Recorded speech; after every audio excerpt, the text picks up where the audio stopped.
बुरे फंसे JP Nadda. JP Nadda ने ऐसा क्या बोल दिया है, क्या उन्होंने ऐसा कर दिया है कि झारखंड विधानसभा चुनाव के बीच में वो बुरे तरीके से फंस गए हैं। क्या कारण है, कैसे वो बुरे फंस गए हैं, हम आपको पूरी बात बताएंगे।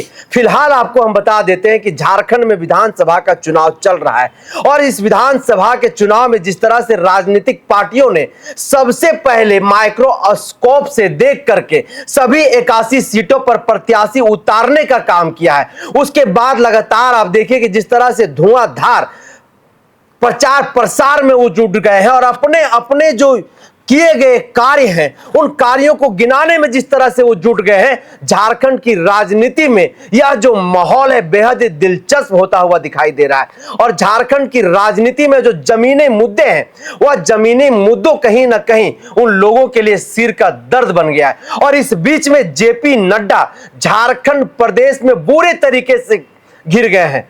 कौन है जेपी नड्डा? तो जेपी नड्डा भारतीय जनता पार्टी के राष्ट्रीय अध्यक्ष हैं।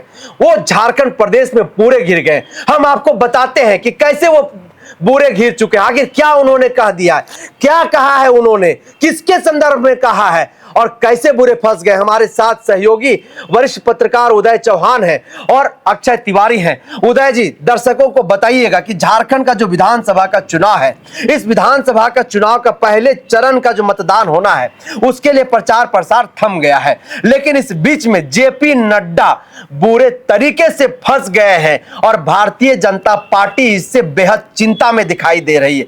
क्या है पूरा बात, दर्शकों को बताइएगा।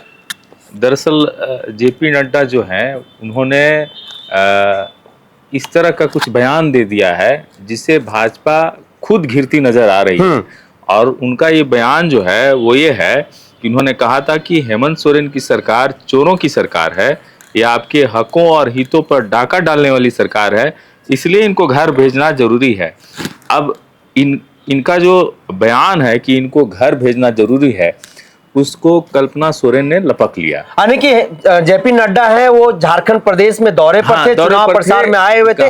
उस वक्त उन्होंने ये बात चुनावी सभा में उन्होंने कहा था ये बात और उसको कल्पना सोरेन ने लपक लिया। और उसके बाद उन्होंने जो कहा है नड्डा जी के बारे में, आपको मैं बता देता हूं, उनके ट्वीट को पढ़ के बता देता हूं। जी, दर्शकों को बताइएगा पढ़ के कि उन्होंने लिखा है कि नड्डा जी, हम अपने ही घरों में हैं, हमें हमारे ही घर से निकालिएगा। अब वैसे भी आदिवासियों मूलवासियों को उनके घर से बेघर करने का पुराना इतिहास है आप लोगों का।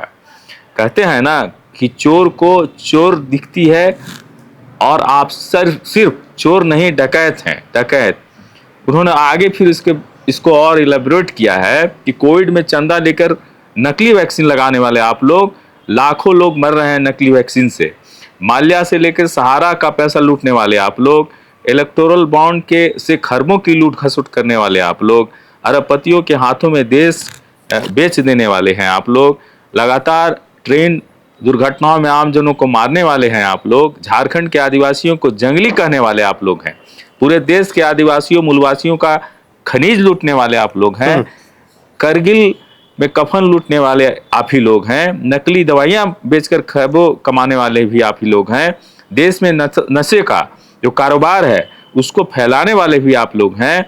और अंत में उन्होंने कहा है कि हमारे जो कार्य है, जो हमने विकास कार्य किए हैं, वो भाजपा के मुकाबले कई गुना अधिक है। उन्होंने कहा कि हमारे विकास कार्यों का पहले बराबरी तो करिए, अपने कार्यों का हिसाब भी जनता को दीजिए, वरना चुल्लू भर पानी रखिए, क्योंकि जिस तरह से समाज तोड़ने की साजिश आप लोग रच रहे हैं, चुल्लू भर पानी भी ज्यादा नहीं होगा।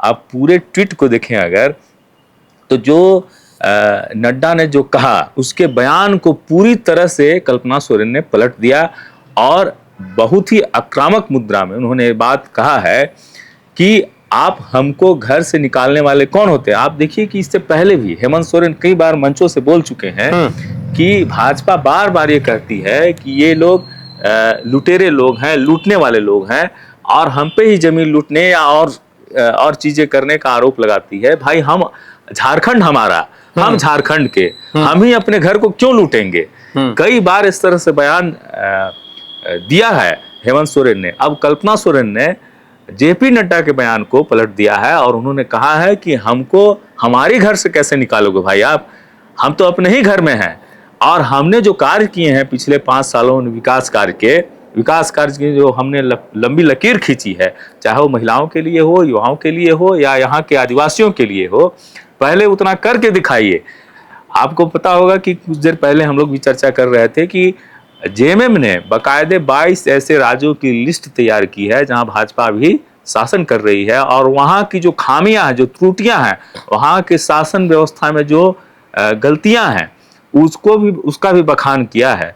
कुल मिला के जेएमएम जिस तरह से बीजेपी को घेर रही है, बीजेपी के बड़े नेताओं के बयानों को घेर रही है, चाहे वो नरेंद्र मोदी हो या सीएम योगी का जो बयान है कि एक रहेंगे तो नेक रहेंगे, उस बयान को भी घेरने का काम किया। कल्पना सोरेन ने इसमें भी बोला है, इस ट्वीट में भी बोला है कि आप लोग तो बांटने वाले लोग हैं, आप समाज को तोड़ने वाले लोग हैं और फिर बोलते हैं कि आपको घर से निकाल देंगे। हम तो झारखंडी हैं, यहीं पैदा लिए हैं, यहीं मरेंगे, आप हमको कैसे निकाल सकते हैं।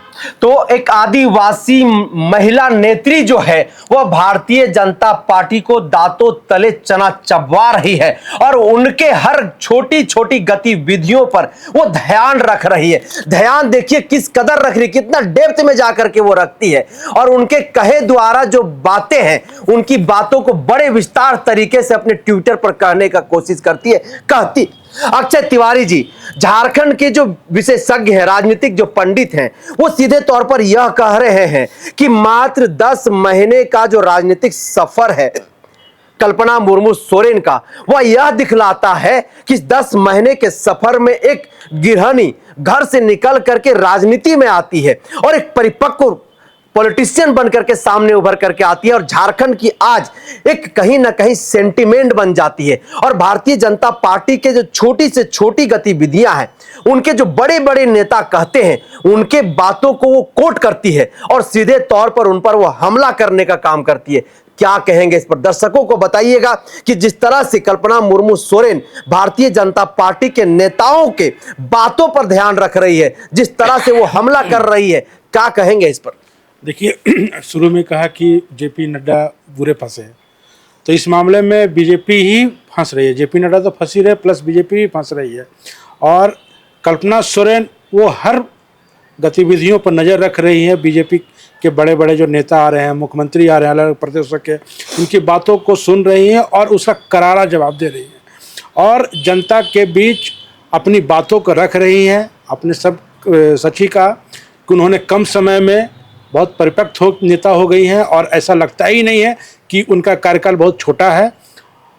जिस प्रकार से वह अटैक कर रही हैं, तो आप पूरा चुनाव में देखिएगा कि हेमंत और कल्पना सोरेन ही छाई हुई हैं और विरोधियों को करारा जवाब दे रही हैं। चाहे वो खुले मंच पर हो, चाहे वो सोशल मीडिया के माध्यम से हो, वो जनता के बीच अपनी बातों को रख रहे हैं और बीजेपी के प्रोपेगेंडा को बता रहे हैं कि कैसे उनके आने से झारखंड का विकास रुक जाएगा। बड़े बड़े नेता लोग आ रहे हैं झारखंड में, तो उनको बताया जा रहा है कि कैसे गिद्ध नज़र की ओर से झारखंड को देखा जा रहा है। और कल्पना सोरेन इस मामले में ज़बरदस्त बल्लेबाजी कर रही हैं और आप जब देखेंगे उनके ट्विटर को, तो हर 15-20 मिनट या 1 घंटे के अंदर में उनका ट्वीट कुछ ना कुछ आ ही रहा है। तो जिससे एक संदेश मतदाताओं को दिया जा रहा है कि आप सोच समझकर हमें मतदान कीजिए और बीजेपी जैसे बड़ी पार्टियों से दूरी बनाए और जेएमएम को और हेमंत सरकार को दोबारा वापस लेके आए। तो कल्पना मुर्मू सोरेन एक तरफ पूरी तरीके से मोर्चा संभाली हुई है, एक तरफ हेमंत सोरेन मोर्चा संभाले हुए हैं, तो तीसरे तरफ इंडिया गठबंधन के तमाम स्टार प्रचारक जो हैं वो मोर्चा संभाले हुए। लेकिन जो चर्चा का विषय है, जो इस झारखंड में सबसे लोकप्रियता बटोर रहे नेताओं में से शुमार है, वो कल्पना मुर्मू सोरेन है। और झारखंड प्रदेश में ठीक वही माहौल चल रहा है जो माहौल 2014 में जब भारत में लोकसभा का चुनाव हो रहा था और भारतीय जनता पार्टी कांग्रेस से सवाल पूछ रही थी कि 65 वर्षों में आपने क्या किया। आज ठीक झारखंड में सेम दृश्य जो है वह दिखाई दे रहा है। कल्पना मुर्मू सोरेन की बात हो या फिर हेमंत सोरेन की बात हो, हर मन से वो इस बात को कहते हुए नहीं थक रहे हैं कि भारतीय जनता पार्टी या झारखंड वासियों को जवाब दे कि आप सत्ता में रह करके झारखंडियों के लिए क्या किया है। आज तक झारखंड में ना तो स्थानीय नियोजन नीति बनी, न ही विस्थापन को लेकर के आपने ऐसा कोई पहल किया। आदिवासियों की सरना धर्म कोड पर भी आपने आज तक कोई जिक्र नहीं किया। यहां तक कि हमने यहां से जब केंद्र में विधेयक भेजने का काम किया तब आप भी जो है उसको वहां पर रोक लिए। इसको किस तरीके से देख रहे हैं? क्या लग रहा है कि क्या लोकसभा का जो चुनाव 2014 का था, वो 2014 के लोकसभा के चुनाव में जो बातें चल रही थी, जो सवाल राजनीतिक गलियारों में चल रहा था, और जिस तरह से भारतीय जनता पार्टी कांग्रेस पर हमलावर थी, क्या ठीक परिस्थितियां, ठीक दृश्य जो है वह झारखंड के विधानसभा के चुनाव में देखने के लिए मिल रहा है?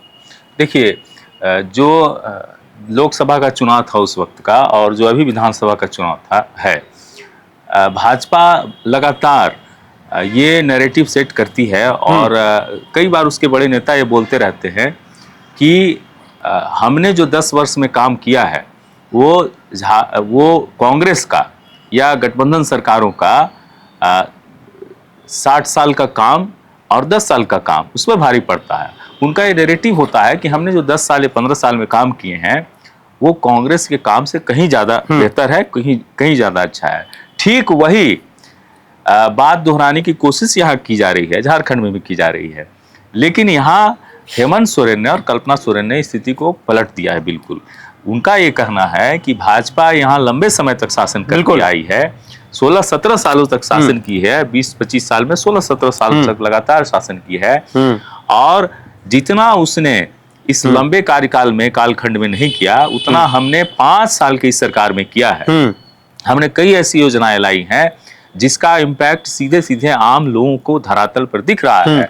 जैसे हमने स्थानीय नीति की बात की है, जैसे हमने सरना धर्म कोड की बात की है, जैसे हमने रोजगार के लिए युवाओं की बात की है, जैसे हमने उच्च शिक्षा में जो आदिवासी हैं, दलित हैं और ओबीसी हैं उनके बच्चे उच्च शिक्षा विदेशों में जाकर ग्रहण करें, ऐसे नई स्कीम लाई है। कोरोना के काल में भी हमने हवाई जहाज से मजदूरों को लाया है यहाँ पे। तो जो काम हमने 5 साल में किया वो तो यहाँ तक कहते हैं कि बल्कि अगर भाजपा या केंद्र सरकार हमको परेशान नहीं करती, हमारी सरकार को बार बार अस्थिर करने की कोशिश नहीं करती, तो हो सकता था कि इससे बेहतरीन डिलीवरी मैं करता। और जिस तरह से हमारे कार्यकाल को बाधित किया गया या 5 महीने हमको जेल में डाला गया, उससे पहले जिस तरह से हमको या हमारे जो नेता हैं उनको डिस्टर्ब किया गया, परेशान किया गया, अगर ऐसा स्थिति नहीं रहती तो हम लंबी लकीर खींचते। और इसमें कहीं कोई दो राय नहीं है कि जिस तरह से हेमंत सोरेन अभी अटैकिंग है या कल्पना सोरेन जिस तरह से अटैक कर रही हैं, वो भाजपा का नैरेटिव कि 5 साल में इस सरकार ने नहीं कुछ किया, उसके मुकाबले हेमंत सोरेन का कहना है कि हमने 2.5 साल के काम में, 2.5 साल के कार्यकाल में इतना कुछ कर दिया है कि भाजपा ने पिछले 16-17 सालों में नहीं किया। तो भाजपा के नैरेटिव यहाँ सेट नहीं हो रहा। हाँ, भाजपा अन्य मुद्दे इसीलिए लेकर आई है, देखिएगा कि आप घुसपैठ के मुद्दे पे या फिर अन्य मुद्दे पे भाजपा यहाँ आक्रामक है। जब भी ये सवाल किया जाता है कि भाई आपने सरना धर्म कोड पर क्यों नहीं अपना स्टैंड क्लियर किया, स्थानीय नीति नियोजन नीति पर क्यों नहीं किया, जो जेपीएससी है या एसएससी है उसके एग्जाम को लेकर क्यों नहीं क्लैरिटी बरती, क्यों नहीं जेपीएससी का एग्जाम रेगुलर इंटरवल पर हुआ, जो हर वर्ष कैलेंडर जारी होता है, हर वर्ष चुनाव ये हुआ, एग्जाम हुआ। तो रोजगार के मुद्दे पर भी और विस्थापन के मुद्दे पर, पलायन के मुद्दे पर जो हेमंत सोरेन सरकार है लगातार भाजपा को घेरती रही है। इसकी वजह ये है कि 2.5-3 सालों में हेमंत सोरेन ने कुछ बहुत ही संवेदनशील मुद्दों पर खास फोकस किया और उसमें काम भी किया है।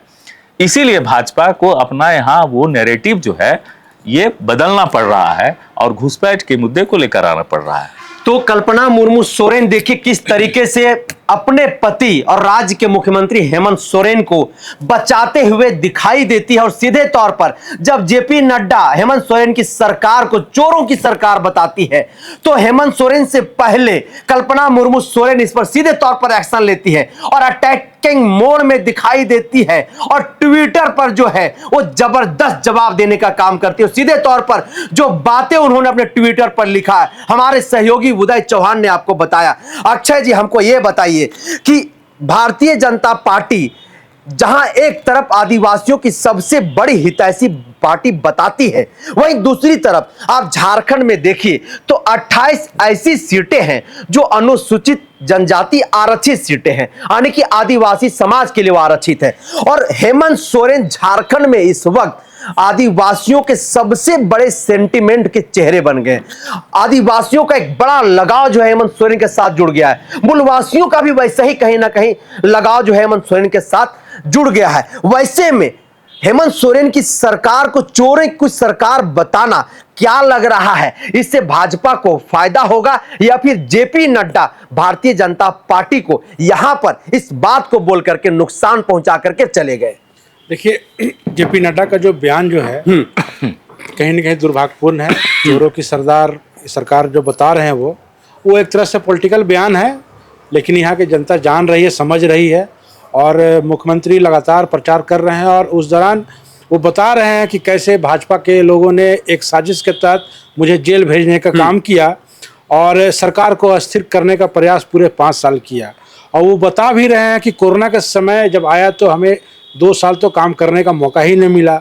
और वो बता रहे हैं कि केंद्र सरकार हमेशा से मदद मांगने हैं, लेकिन हमने मदद नहीं किया, हमारा बकाया जो रकम है वो नहीं दिया। इसके बावजूद भी सरकार अपनी ओर से योजनाओं का लाभ आदिवासियों को, पीड़ितों को, युवाओं को, रोजगारों को देने का भरपूर प्रयास करेगी। हाँ, कहीं कुछ कमी होगी तो उसको भी भरपाई के लिए हेमंत सोरेन वादा कर रहे हैं कि जहां भी होगा उसको हम लोग पूर्ण तरीके से लागू करेंगे। और उनका जो आत्मविश्वास जो है वो देखने लायक है। खासतौर पर प्रचार के दौरान जब वो अपनी बातों को रखते हैं और भीड़ में लोगों से मिल रहे हैं तो कहीं ना कहीं एक मैसेज जा रहा है कि जेएमएम क्यों इस बार झारखंड के लिए जरूरी है। और बयानबाजी जो चल रहा है, तो बयानबाजी का दौर इलेक्शन में तो होता ही रहता है और कहीं ना कहीं वो मतदाताओं के बीच कुछ ना कुछ इम्पैक्ट पैदा जरूर करता है। तो जेपी नड्डा ने जिस तरह से हेमंत सोरेन की सरकार को चोरों की सरकार बनाई है, इसको लेकर के केवल कल्पना मुर्मू सोरेन में ही या गुस्सा और आक्रोश नहीं है। झारखंड के वो वैसे तमाम मूलवासी आदिवासी जिनको सीधे तौर पर इस सरकार की उन योजनाओं का लाभ मिला है, उन लोगों में भी यह आक्रोश जो है वो सीधे तौर पर देखा जा रहा है। और जैसा कि राजनीतिक विशेषज्ञ झारखंड के कह रहे हैं कि जेपी नड्डा हेमंत सोरेन की सरकार को चोरे की सरकार बता करके कहीं ना कहीं अपने पैरों पर जो है कुल्हाड़ी मारने का काम किया है और इसका खमियाजा झारखंड प्रदेश में भुगतना पड़ेगा। क्योंकि झारखंड एक ऐसा प्रदेश है जिस प्रदेश को आदिवासियों के लिए जाना जाता है, एक आदिवासी बहुल्य राज्य है। और इस राज्य में अगर आपको सत्ता के शिखर तक पहुंचनी है तो बिना आदिवासियों को साथ लिए यह मुकम्मल नहीं हो सकता है। लेकिन जिस बैटिंग पिच पर बैटिंग करने की कोशिश भारतीय जनता पार्टी फिलहाल कर रही है, उस पिच पर कहीं ना कहीं वो बोल्ड होती हुई दिखाई दे रही है। तो इस चर्चा को हम यही करते हैं समाप्त। दीजिए इजाजत। जोहार।